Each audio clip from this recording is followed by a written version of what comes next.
Hello, everyone. Welcome to Grid Live Pre-Race, a big weekend. We got two shows tomorrow, Indy 500, but today, Formula 1, MotoGP, Formula E, and NASCAR. Joe Santiago along with Nicole Fry and Isha Azim. A big thank you to our Patreon investors, Colin Michelle, Mark, Robin, David, and Matthew for investing in the Grid Network. You too can invest in us each and every month. You want to do a one-time investment? Buy me a coffee, YouTube super chat. If you're not watching us live, you see the thanks button. $10 or more, you get Grid Network stickers, especially if you do the Patreon investment. And the simplest way to support us, go ahead, hit the bell icon, subscribe. Don't miss our Indianapolis 500 pre-race show tomorrow. Of course, we're following the weather, and that might change the schedule. And we'll see how everything goes. And we encourage everyone to comment in the chat with your questions and opinions. Nicole, Isha, let's get started with Formula One, the biggest Formula One race of the year, and the third race on Sunday, big Sunday full of racing. Max Verstappen, he entered the weekend as a favorite. I was looking up on DraftKings. He was easily the favorite. That has all changed. That's no longer the case because Max Verstappen last year won from the pole. Red Bull won the last three races. Sergio Perez won 2022. Him and Max Verstappen don't look like it's going to happen because in the qualifying, Verstappen is starting 6th place. Perez out in Q1, 18th. Their top three stars are Leclerc, Piastri, and Sainz. The reason why I bring up the top three starters, they were saying how since 1997, the last time we find any race winner, wet or dry, Olivier Panis in 1996 in wet conditions. So, Nicole, starting with you, out of the top three starters, which of these three do you feel is most likely to win? That's a hard question. I think Monaco is a track where we're used to seeing one of the top three come ahead regardless. So there's not going to be any surprises from the back, though. I will say I'm more inclined to lean towards Oscar Piastri. I have a lot of faith in Charles Leclerc and Carlos Sainz, but very little faith in Ferrari right now. So I think really if McLaren can have a clean race, then I think Piastri is going to end up on top. Well, I agree with Nicole in that, Ferrari, we've seen have a lot of issues with their strategies. Charles Leclerc and Carlos Sainz are pretty good drivers, and we have all our faith in them. But Ferrari itself, we know, can mess up a lot with their strategies during the race.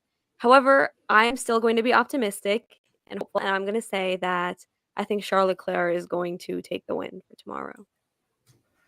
A Charles Leclerc win will be huge. We'll talk a little bit more about him. Oscar Piastri, I think that'd be a very popular, very big first win. Be interesting to see what happens. And of course, all of that's going to be dependent where we are following in case any update about a penalty for Carlos Sainz. If that happens on the air, we will report it right here.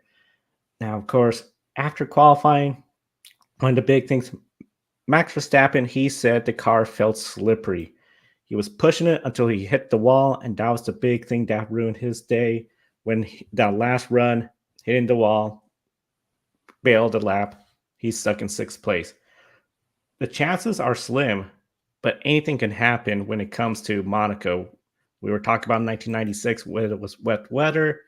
This year, though, it looks like it's going to be just a little bit cooler by a few degrees, so weather's not going to be a factor. So it's going to be a difficult road for Red Bull to get any podium because Sergio Perez all the way in 18th. That's very unlikely. Isha, is this Red Bull team not exactly 100%? Or was this simply a mistake from Max and they are still the same Red Bull team as they were last year? Joe, I feel like this is a bit of a tricky question, but honestly, in the races that we've seen so far, I would say that Red Bull is not the same team that we saw them performing as last year. I think that they were a little bit better last year. And because of that, also, a lot of the other teams like McLaren and Ferrari are able to catch up with them more and even get in a few wins here and there. But looking at this qualifying session so far, I think that it was a combination of a bit of Max's mistake along with Red Bull, the car itself having some difficulties. And listening to what Max said, he said that the car felt slippery, but Max is known for saying a lot of things during the races and during the qualifying sessions, especially during the practice sessions. And then, come race day, he performs completely fine. So I feel like this is a bit of a combination. It's a little bit on Max's fault as well, but then also the Red Bulls aren't performing as well. We saw that Sergio Perez was out in Q1, which is a bit of a shocker.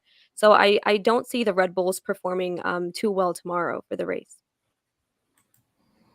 I would definitely agree with Isha. I think the Red Bull team isn't the same as what we saw last year. The total domination isn't there, which is really exciting for fans, but I think very stressful for Max and for Checo. And it definitely is reflected in the way they kind of talk during qualifying and during the practice sessions. It feels like they're getting out all of their frustration ahead of the race so that when the race time comes, they're just able to perform at their best ability. So I do think they will have some success during this Monaco Grand Prix, but I think it's definitely not going to be an easy win for them or even an easy race for them like it has been in the past. Doesn't appear it's going to be an easy win, easy race at all, like you said. One of the big things I'm really curious about with Red Bull, it seems like if Max Verstappen didn't hit the wall, he'd probably be on pole or at least the front row. It's just really interesting. I think now, after he didn't win in Miami, Imola, it looked like it's straightforward. I think when it comes to pick a winner, people are not going to be just jumping on Max Verstappen right away. I'm really curious to see when it comes to F1 races, if he doesn't get the win today, tomorrow, it's going to be the first time in a really long time he didn't win at least two in a row. So it's going to be really interesting to see what happened. Of course, one of the more chaotic parts of qualifying here, Q1. That was nuts. We saw cars nearly stopped on the track, drivers trying to avoid each other. Some big surprises. Sergio Perez, as we mentioned, he is starting 18th. Fernando Alonso, 16th. He was out. Nicole, on your fans and focus social media account, you were talking about how Monaco, some fans love it. You got to keep it there. And some people, hey, Monaco is outdated, doesn't belong on the calendar. Do you feel the qualifying today, particularly in Q1, was an example of Monaco's downfall? Or does this make qualifying more engaging because of the unique circumstances? I think it really depends on what fans are mostly looking for nowadays in Formula One. I think now more so than ever, things like practice and qualifying are something that fans look forward to. It's not just the race. And so having an exciting qualifying, especially in Monaco, is crucial for the success of the race because if the entire weekend was just processional and quite frankly not that exciting, it would definitely be moved off the calendar. I think qualifying like we saw this morning where there's a lot of excitement, there's a lot of change up, some things that we are not expecting as fans, despite the fact that we've been very used to having the same teams kind of dominate the season, it makes the weekend worth it. And I think it's just going to continue to kind of be like that until either Formula One cars get a little bit smaller for some reason, or until Monaco maybe makes some slight improvements or maybe makes their roadways a little bit bigger. Yeah, Nicole, I think you worded it beautifully. I think that, things like this happening during qualifying just add to the excitement for the fans, especially who, as you pointed out, are now paying more attention to the practice sessions and the qualifying sessions as well. So I don't think that this is going to bring about Monaco's downfall because Monaco is a very, very popular track and a very popular Formula One, race weekend as well.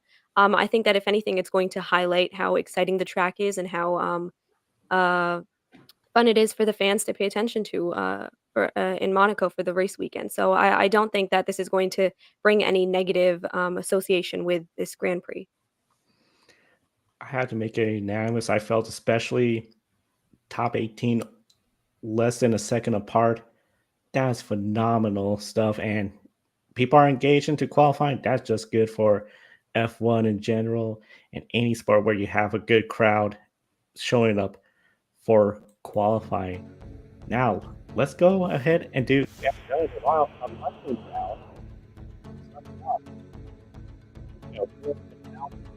Both have a car in the top 10. Do either team or both teams score points?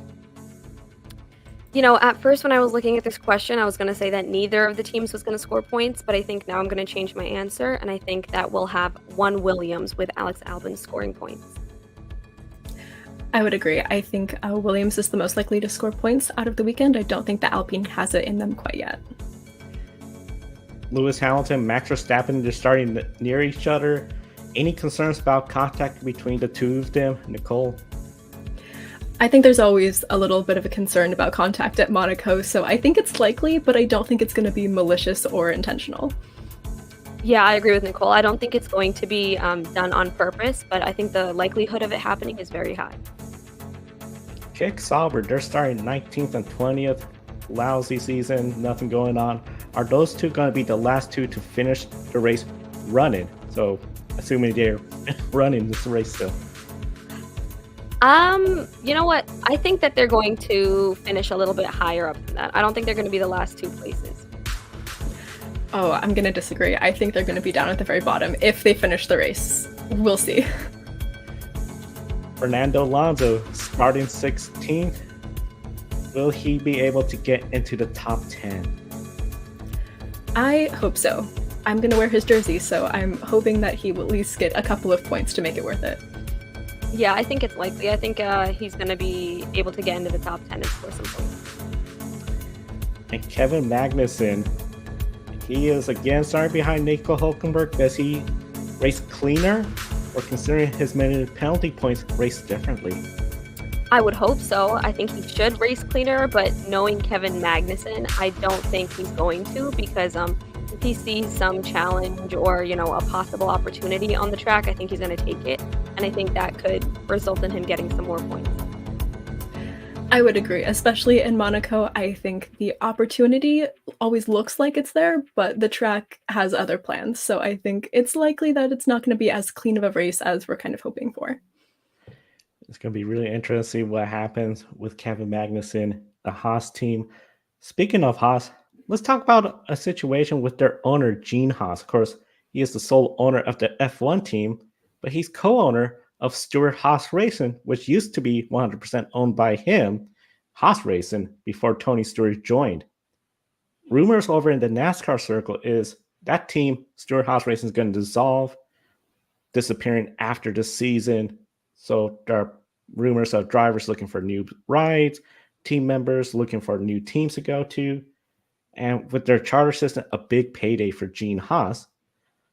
Nicole, starting with you, does this raise any questions or concerns about the future of Haas F1 in case Gene decides to maybe sell? Oh, absolutely. I think it is definitely a little bit worrying. I think short term, it's not going to be so much of an issue, but when you think about like the long term of Haas in Formula One and staying within the Formula One ecosystem, it does not bode well. I think it's going to be very interesting to see, not necessarily in 2025, but in 2026, whether or not Haas Stewart Racing exists and whether or not they decide to sell their Formula One team or completely dissolve it, and whether or not the FIA will allow a replacement. Yeah, I have to say I totally agree with Nicole here. Anytime there's a decision like this being made or there are concerns about this, it is very concerning for the team. Even if it's happening in a different motorsport discipline, but as long as it's within the same team, I feel like it affects all of the drivers and all of the team members. So I think that this is a bit of a concern for the Haas F1 team. However, I don't see it happening short term. I think that we're still going to see them performing in Formula One in the coming years. But this may be a concern, maybe I would say maybe like 5 to 10 years down the road or so, but a long distance concern for sure. Definitely is going to be something we're going to be following right here on the Grid Network. Let's talk about a driver that a lot of us follow. Logan Sargent, starting 17th between Fernando Alonso and Sergio Perez. His teammate, though, Alex Albon, is starting 9th in the top 10, potential of scoring points. We know Monaco is very unforgiving with the barriers so close. We saw Max Verstappen today hit the wall. Pierre Gasly touched the wall, escaped any damage, but just touched it on his way to his great qualifying effort. We know Sergio Perez is the king of the streets. He's going to be trying to work his way towards the front. Fernando Alonso has had success here. He wants to work his way to the front. But now you got Logan Sargent. He wants to run well. He wants to show, hey, I could race against these two. Isha, does Logan approach the race in the mindset that he is racing against Perez and Alonso, or is he better off running his own race, just focusing on finishing? I think he is definitely better off focusing on his own race. I mean, if this was any other track, I would say that maybe he should try to have a bit of a competition with Perez and Alonso to really show what kind of a driver he is and to show his skill. But at Monaco, you can't really do that because even the slightest thing could cause a lot of problems. It could be a big mistake. So I don't think he should try to bother himself with Perez and Alonso at all. Let them run their race, and I think he should focus on his own. I would definitely agree with that. I think this is not the place and it's not the time for Logan Sargent to be making a lot of strategic moves through the pack. I think his best bet this weekend is actually just hoping for a safety car because that's going to provide a little bit of space and a little bit of opportunity for him to hopefully do something. But battling really strongly against Perez and Alonso is not a good idea. Safety car. I'm surprised we haven't talked about that. That's always a factor. At least one, sometimes two safety cars.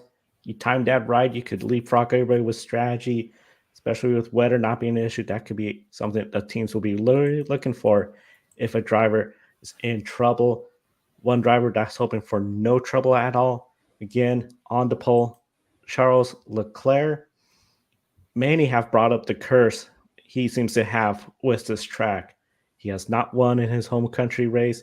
The most infamous, of course, he got the pole, he crashed the car, and on the way to the grid, the gearbox failed, so he didn't even get to start that race. That's why he's at 131 starts instead of 132. Ferrari, they look better. They don't look like the Ferrari where we have the memes of their strategy department. But many are questioning the last race weekend at Imola, what they were doing, keeping the drivers out a little bit longer. How confident are you, Nicole, in Ferrari, and can Charles Leclerc and Ferrari bring home the big win? I am very confident in Charles Leclerc. I don't know how confident I am in Ferrari. I think that they have made some leap and bound improvements over last season, but as a whole, I think we are still kind of holding our breath and waiting for a mistake to happen. They're very prone to mistakes in Monaco. It's very unfortunate. I think, though this weekend they have a really good shot at a little bit of a redemption story, and I would love to see that happen. Though I'll just be patiently waiting the entire race, holding my breath. Yeah, same here, Nicole. Joe and Nicole, both, as you guys mentioned, Ferrari has made a few improvements in their strategy department compared to last season, but I don't think it's enough improvements where Ferrari fans can sit back and relax and be like, okay, I think Charles has got this because Charles Leclerc, we all have faith in him. He's an excellent driver, and I think that he has a very good chance of winning the race tomorrow. But when it comes to Ferrari itself, the team and the strategies, we have seen that they can mess up often at critical times. So, I guess all we can do is, hold our breath and wish Ferrari and Charles Leclerc good luck, and I think that's pretty much it. It's going to be one of those races, I think, if Charles Leclerc is leading with like 10 laps to go, everybody's going to be standing up, almost pins and needles, like, can he do it? It will be a hugely popular win, I think, for the sport and for the year, just because we know the story of grew up here, his family and all that. His brother Arthur Leclerc is also on the front row. If both of them could win their races, this will be a one for the record books. And of course, we'll be recapping Formula One on Monday. Tomorrow is just our pre-race show for the Indianapolis 500. Isha, one of the races that sort of started off this weekend was MotoGP. That's right, Joe. Taking a look at MotoGP now, a thrilling sprint race to kick off the MotoGP race weekend. The leader crashed out 3 times, including Pecco Bagnaia on the last lap. So, Joe, how do you think this sets up for Sunday's Grand Prix? I think it sets up for a very interesting Grand Prix on Sunday for MotoGP, mainly because I think everyone's going to be looking at the tire selection. You had Brad Binder crash out in the KTM. He's a really good rider. While leading, I don't think this was a case of him just pushing it too hard. You had Raul Hernandez in the track house, leading, pulling away. When he went down while leading, I thought, okay, he was pushing too hard. Mistake learned from him. Still a young rider, a lot of potential. But then when Binder went out, and then Pecco Bagnaia, okay, I think everyone's going to start looking at what tires, the conditions, how hard they're pushing, because it seems this is the same Spanish track where we have Formula One later in the year. Without that final chicane, they are going a lot faster. So I'm thinking that caught a lot of folks by surprise. I'm really going to be interested in seeing how it'll shape up. Also, when it comes to Jorge Martin, Pecco Bagnaia, how they're going to race each other, because it looked like Martin was going to just lose some ground. Pecco Bagnaia last lap did a Pecco Bagnaia mistake, and Aleix Espargaro to win the race just days after announced he was retiring. That was a big win, very big surprise, and we'll see what he can do since he has a pole for tomorrow. Definitely, Joe. And speaking of Jorge Martin, you said that it looked like he would lose ground in the points for a while. However, after Pecco's crash, he had a fourth place finish and he was able to extend his points lead over the factory Ducati riders. Now, I have a question for you. So, with a 37-point leader for Martin, can Jorge Martin be a bit more conservative or do you think he needs to focus on something else? I think he doesn't need to be conservative right now at the moment. We're still pretty early on in the season. I felt what he did today, though, he didn't push too hard to get himself out of the race. We saw that occur with the leader 3 times, including Pecco Bagnaia in the last lap. I felt the old Jorge Martin in the past would have pushed himself to the point where, before you know it, he'll crash out. We'll be talking about how another missed opportunity. He is not doing those mistakes no more. He didn't get a podium in the sprint race. Well, that means his podium streak has ended for the sprint races for this year. But he has a massive points, as you mentioned. He could easily position himself to be in a point where when he gets out of this race weekend with the points lead, if he expands it, he's going to have a greater points lead. He's going to be much harder to catch up. The sprint races are, I think, his great strength, and I really find it interesting. It almost seems like a different strategy with he's just focused on dominating the sprint races, but on the Grand Prix, as long as he's on the podium scoring points, he knows he's going to be hard to beat. I think it's going to be really interesting to see what Jorge Martin does, but I don't think he needs to enter this race conservative. I think you just keep doing what you're doing because you're not making the same mistakes in the past. You've matured a lot. Just focus on your own race, and you know you're fast enough to be in the podium.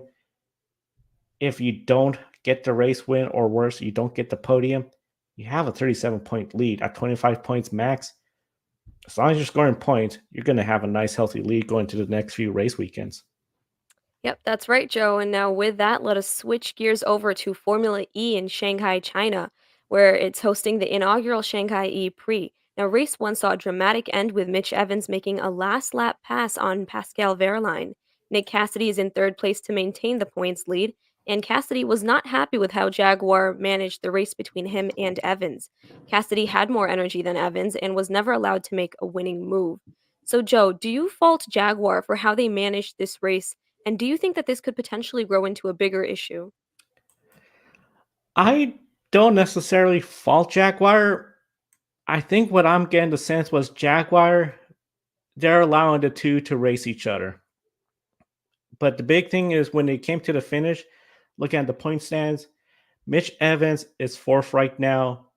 Nick Cassidy, a 13-point lead. As long as Nick Cassidy is finishing the podium, it's going to be very hard for Pascal Wehrlein or anybody to get to him. And we know Formula E is so inconsistent. Their drivers, as long as Nick Cassidy is consistently on the podium, he has this championship pretty much one hand on the championship, in my opinion. So overall, I don't think this is something I fault Jaguar. I do think it's a little strange, though, that,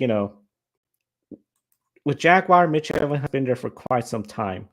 This is Nick Cassidy's first year. He almost won a championship with the Envision team, which still uses Jaguar powertrains. He's really showing his potential, his talent there. I almost got a sense like this almost felt like, okay, you have an established driver and a new upcoming driver and battling for who's the team priority driver, the number one driver. And I feel Nick Cassidy is your points leader. He should have the preferred strategy to go out there and get the win.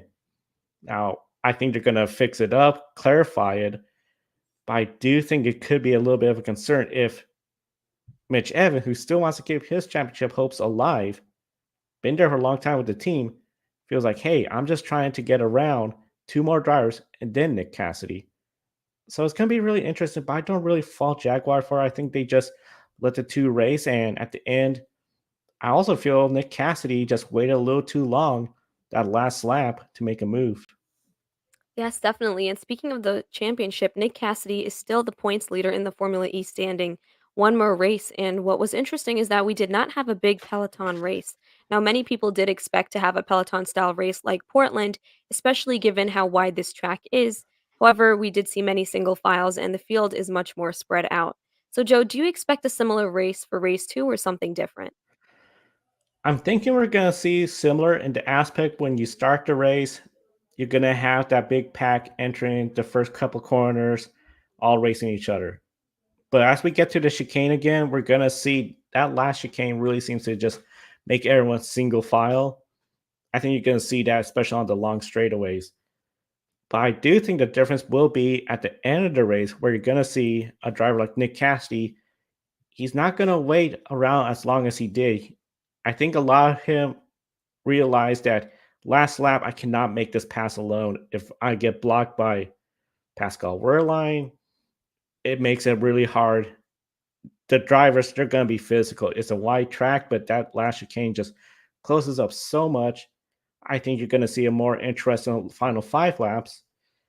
What I'm really curious about too, as well, mid pack, back of the pack. When we were in Portland, I believe it was Jake Hughes who said if you were in the middle of the pack or further back, it was harder to work your way up compared to you were front of the pack and trying to stay up front. So I'm curious to see if some of the drivers in the back of the pack are going to be working harder to try to get up early on. So we might have some intense race in the first couple laps, a little bit more than what we had today. But I do anticipate it's going to be a little bit the same where you didn't have the big Peloton pack, a little bit more spread out. And overall, I think an aggressive final few laps because now everyone knows just waiting for the last lap is not exactly the winning strategy. Yes, definitely. And taking a look at another driver now, today Nick DeVries scored points for the first time this year, but he is still outside the top 20. And the first few drivers have been eliminated from the championship contention already. Now, there are 18 drivers left in the championship hunt. Mahindra finally has had both drivers score points. However, they are no longer in the championship contention. So, Joe, do you think that with that, they're going to change their approach for the rest of the season? I don't anticipate they're going to change their approach too much. I feel this is not a case where, like in other series, where if you're closer to this end of the season, you had a team that was competitive, going out there, getting wins, but didn't have the consistency, and then they're eliminated from championship contention a few races before the final race. You're going to see them, okay, we're no longer racing for the points. We're just going to go out there, try to get the win. In the case of Mahindra, the way they struggle, I feel like they've just been trying to score points, trying to improve their car, trying to improve their program. I think they're going to keep focusing on that. Nick DeVries' effort today was very exciting to see. We know the road he's been on from the highs of highs where he scored points at Monza with the Williams to then the lowest of lows getting released by AlphaTauri, now VCarb in Formula One. So this has to be some added confidence to score points in Formula E. He is a world champion from Formula E a couple seasons ago. This has to be feeling pretty good, motivating for the team. So I think this team is on the right track. They shouldn't be trying to focus too much of, okay, we're out the championship hunt. Let's just go all in for the win. You could do that in Portland. I think that's going to still be the same Peloton style track, but just aim for the points, improve qualifying, especially if those two were up there in the top 10. You're already in point positions. Just got to stay up there for the China race. I think that's what the team should be focusing on. Yep, and now that's all for Formula E. With that, let us switch gears once more to NASCAR. The NASCAR Cup Series is racing at Charlotte for the Coca-Cola 600. It's not just any race, it is the longest race of the year, and for Kyle Larson, it's the second race of the day. Get ready for some high-octane action. However, rain is in the forecast, and hopefully we will see a bit of a change in the forecast. If the drivers end up with a green racetrack, Joe, how challenging do you think that the 600 miles at Charlotte will be? If we have a green racetrack, this is going to be very challenging for all the drivers, not just Kyle Larson, but everybody. Because it seems with this generation of car at Charlotte Motor Speedway, it has produced phenomenal racing where the cars are on the edge of control. I still remember what William Byron said. You're barely on control, and then all of a sudden you just lose it and you're in the wall before you could do anything. That's the kind of conditions you have with a track that has rubber. So if you have no rubber, literally a green racetrack, that's going to make it really challenging. I anticipate if we have a green track because of a lot of rain, NASCAR will throw a competition caution on lap 35 or something like that. Allow the teams to check the tire wear, change the setup because we know those drivers will be having a handful out of there in Charlotte Motor Speedway. And overall, this has just been something where fans love this with the car. It has produced some great racing, but some of the stats as we've seen is it's really hard to handle these cars. And for 600 miles, the longest race of the year, especially for Kyle Larson, if he had completed 500 miles, he's in for a long day. Yes, Joe, as you just said, one driver who might be in for an extra long day is definitely Kyle Larson. He will qualify today and then return to Indianapolis for the Indy 500. He should be able to qualify for the Coke 600 without an issue. However, Justin Algier is on standby. And over at Indianapolis Motor Speedway, the weather is still improving, but rain is a threat. So, Joe, how does the uncertainty of the weather impact Kyle's approach? I think it doesn't impact Kyle's approach when it comes to, concerns that how am I going to race the race if it's wet and green track? How am I going to approach this after the Indianapolis 500? I think the uncertainty, the way it's going to impact Kyle Larson is the logistics of can he run the Indianapolis 500? We know that's the race where it seems weather seems to be the bigger issue. If he cannot run that race, it will give him an advantage of, well, he doesn't have 500 miles under his belt. He's going to go straight to Charlotte because they've said the NASCAR race is the priority. He'll be bummed. Any racer would be. You're going to miss the Indianapolis 500. But he will be, I think, in a better spot compared to you do the 500 miles, you get on the airplane ride, you get to Charlotte, and then you race another 600 miles. We've seen how drivers like Tony Stewart, Kurt Busch, they take IV fluids in between the races. They go the extra mile. This is not just easy stuff for any of these drivers. This is something very hard. So I think the weather is going to be more impacting him in a better way for the NASCAR sense. Kyle Larson's so cool, calm, and collective outside. I don't think he's phased or worried that I'm not going to run the race. He'll love to run the race, but I think he just knows if the weather's not going to cooperate and I got to miss the Indy 500, it's a bummer, but he'll do it and then he'll focus on winning the NASCAR Coca-Cola 600. Yes, definitely, Joe. And now, one approach that will be the same is going to be pit strategy. Again, there are four stages with 100 laps each. And it's the same since the first year with stage cautions. We know that the default strategy will be to pit about halfway through each stage. However, with this generation of cars, we have seen plenty more cautions. Last year, we had 16 cautions. In 2022, there were 18 cautions, and the race went into overtime with a total of 620 miles raced. So, do you anticipate this trend of a frequent caution given, or how do you think that will shake up the strategy? I'm anticipating we're going to see 10 cautions again or more, just because with this generation car, the teams are so on edge. The racing's really good. Even if you have a good handling car, the competition is really tight. I think we're going to see plenty of cautions to where you're not going to have so much of that default strategy. I know if there's one thing that sort of drove me nuts since they introduced stage racing in NASCAR was how the Coca-Cola 600 has four stages where every other race has three stages. It just confines all the teams to the same strategy. Pit halfway through the stage, pit at the end of the stage. So when we had only four cautions the last year, 2021, with the prior car, it was literally very predictable. It was really a matter of who pits first to try to get the undercut, and that was it. But the last 2 years, with the frequency of cautions, you could stay out one time on older tires, try to gain some track position, and then if a quick caution comes out because of another crash, hopefully it's not you for staying out on the track, you could gain a lot of positions and then pit later be off sequence. And I think that's something, especially with overtime, you're no longer racing to mile 600. You're now racing to mile 605, 610, maybe 620 again. So being off sequence is not that big of a deal. especially if we get cautions in the last stage. Just come in, get those tires, position yourself for potential overtime and a win. It has added to where the strategy is not as predictable with the prior generation car, but there's still a side of me that I wish we only had 3 stages in this race. So we just had an extra long third stage and it's more strategy. Yep, and looking at the teams now, in 2021, Chevrolet won the 2022 to sorry, in 2021 Chevrolet won and in 2022 Toyota. Last year we saw Ford win. So Joe, which manufacturer is most likely to win this year? I'm giving the upper hand, I think, to Chevrolet just because the strength in numbers. I know a lot of folks are thinking Denny Hamlin's going to win, as the DraftKings number shows. But look, there's Kyle Larson, there's William Byron, two Chevrolets right there. Chase Elliott, I think he's a bit of a sleeper. I think he could go out there and get a win. He knows how to win here before. So I think Chevrolet has the upper hand. They have the strength in numbers.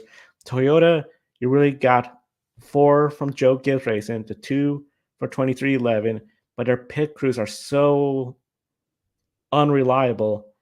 Just ask anybody about Corey Haim's pit stop yesterday in the Truck Series race. I see this as an opportunity for Chevrolet to get another win, bring the bow tie, another Coca-Cola 600 win, and be the first manufacturer, because it's really interesting, like you said, that we've had Chevy, Ford, Toyota. Chevrolet wants to be the first one to say, we're back again. Right. So now, before we go to pick a winner, I would like to see your thoughts, Joe, on two topics. The first is Kyle Busch and Ricky Stenhouse Jr. We know that they had a fight last weekend. Stenhouse was fined $75,000 despite NASCAR using the footage across social media.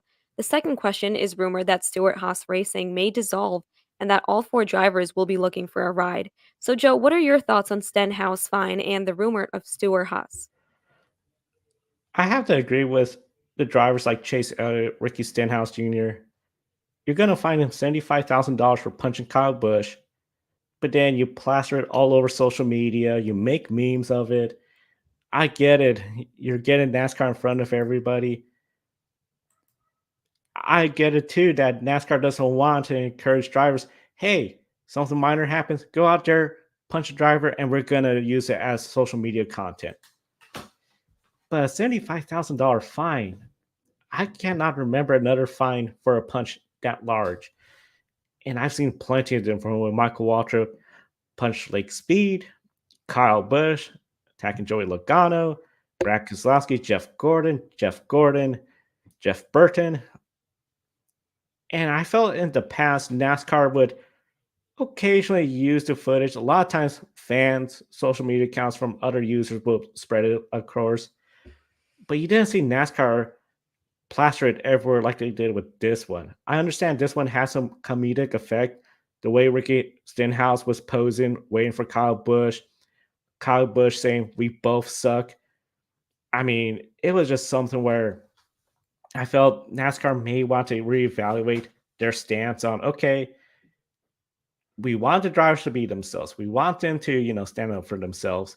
If they get to a point where they're fighting each other, how much do we want to use that? Because, yeah, if you're going to use it all over, but then find a driver doing it, it just does not make sense. And then with the rumors of Stewart Haas Racing, we heard what Kevin Harvick said last week on the All-Star race in the press conference that, oh, it's nice to see your team owner twice in a week, hinting that he never saw Gene Haas or Tony Stewart. We know Tony Stewart is now venturing more into the NHRA. He's racing the National Hot Rod Association. I'm just wondering, priorities are shifting, and with the deals with Ford potentially up in the air, if Ford doesn't come back, I just feel this is just adding up to where for Stewart Haas Racing, they are looking at a potential reduction. I'll be sort of shocked if they're completely gone by the end of next year, like some rumors are suggesting.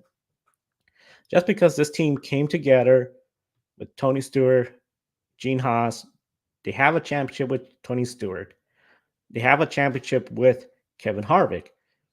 There's been some decisions here and there. I think that made them less competitive compared to where they used to be. But I feel you're looking at what they're doing now. Noah Gragson, back after being suspended last year, he's been running pretty good. Josh Berry, as a rookie, showing potential. Chase Briscoe is hit or miss. And Ryan Preece, I think, is the weak link of that team and probably should be replaced, to be honest. I'll be really interested to see if they reduce down to 2, maybe 3 charters and sell one, because that still be a big payday. We know Trackhouse, they want one for Shane Van Gisbergen. But overall, I will be, in a way, sad if Stewart Haas Racing just completely fold, because that was a team that was looking like they were going to be the next 4-car giant to compete against Hendrick, Gibbs. And now if they fold up, I'd just be like, okay, we have this charge system. They walk away with a nice big payday, but still the teams, there needs to be a change in the business model if a team could go from super successful to folding up. Yes, definitely, Joe. Now, with that, that is all for our NASCAR segment. Let's bring Nicole in now to talk more about our favorite segment of Pick a Winner.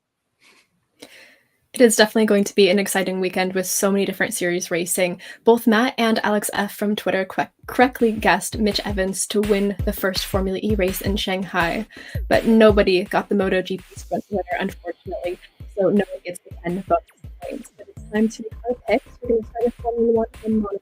Isha, what do you think is going to win?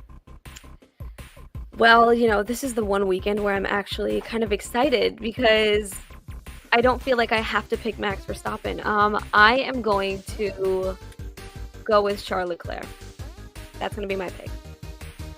Oh, this is the hardest F1 race to pick for a while. I think I'm going to go with Oscar Piastri in the Senna livery, getting it done, and that'll be an epic first win. I would have to agree. I can't believe I'm saying it, but I'm not going to pick the pole winner for Monaco. I'm going to go with Piastri. So moving on from our first place winner, who do we think is going to end up in 7th place for Formula 1 in Monaco? I have Lewis Hamilton for my P7. I can't believe I'm going to say this, but just because he's only one place away from 7th, I could say Max Verstappen. Definitely an interesting weekend. I feel like we have to think about this a lot more than we normally have this past season. My vote for P7 for Monaco is going to be Alex Albon. I'm thinking a couple cars might crash out. Regardless, though, it's going to be a very interesting race, and I think we're all going to be looking forward to it with a lot of attention, more so than we normally pay to in Monaco. Moving on to Formula E, they do have their second race in Shanghai for the E-Prix. Who do we think is going to come out on the top of the podium, Isha? I am going to go with Pascal Wehrlein for Formula E Race 2. I'm thinking I'm going to go with Oliver Rowland. He just missed out on the podium, but we'll see what happens. I think we will definitely have to wait and see. My money personally is on Nick Cassidy. I'm hoping he has a good weekend overall, so we will definitely have to wait and see. Moving on to MotoGP, they do have a Grand Prix this weekend. Isha, who do you think is going to end up on top? MotoGP, I'm going to go with Jorge Martin. Yeah, Jorge Martin, I think he's really in a good spot. I think he's going to get the win, so... Definitely going to be an exciting weekend for them, as well as NASCAR with everything that is happening. Isha, who do you think is going to take that number 1 position? Oof, this is a lot of picks. I have all this written down. NASCAR, I'm going to go with Joey Logano for the win. Oh, man. Depending on what happens at Indianapolis, I've been debating between William Byron and Kyle Larson. I think I'm going to give it to William Byron just because I'm hoping Kyle Larson does the 500. He can still run well, but I think William Byron will be just a little bit above to get the win at the Coca-Cola 600. It will definitely be interesting to see if he can compete and do well in both races. And finally, the last one of the weekend. It's been a really long pick-a-winner series this week with all 4 series racing with MotoGP. But finally, the big one, the Indianapolis 500. Isha, neither of us are going to be on air tomorrow, but who do you think is going to win the Indy 500? I'm going to go with Scott McLaughlin. I think he's going to get it. Joe, what about you? I'll be saving mine for tomorrow on the air, so here's everyone to tune in for that. Definitely. And I am going to have to say willpower because why not? It's the Indy 500 and anything can happen. Anything can happen. Part of the reason why I didn't pick, I haven't figured out who I'm going to pick yet too, just because it seems a very competitive field for the Indianapolis 500. And we encourage everyone to be sure to subscribe, hit the bell icon so you don't miss our Indianapolis 500 pre-race show tomorrow. The link is in the video description, so you can click on the link and hit the notification button to notify me when we're on the air. We are following the weather. We know there's a potential the Indy 500 could start earlier to try to get the race in before the rain systems show up. That happens, we'll be changing our start time as well too. So be sure to hit that bell icon and to notify me. A big thank you to our Patreon investors calling the show, Mark, Robin, for investing in the Grid Network each and every month. And of course, you could do a one-time investment through Buy Me a Coffee, YouTube Super Chat, and as I mentioned, subscribe to us. That's a simpler way to show your support for us. Share us with your friends and family that love motorsports. And visit gridranking.com. Matthew Bro will be writing after the Coca-Cola 600, as well as a grid ranking update from the busy race weekend. For Nicole and Isha, I'm Joe. Thank you for watching today's program. We'll see you next time and enjoy the races.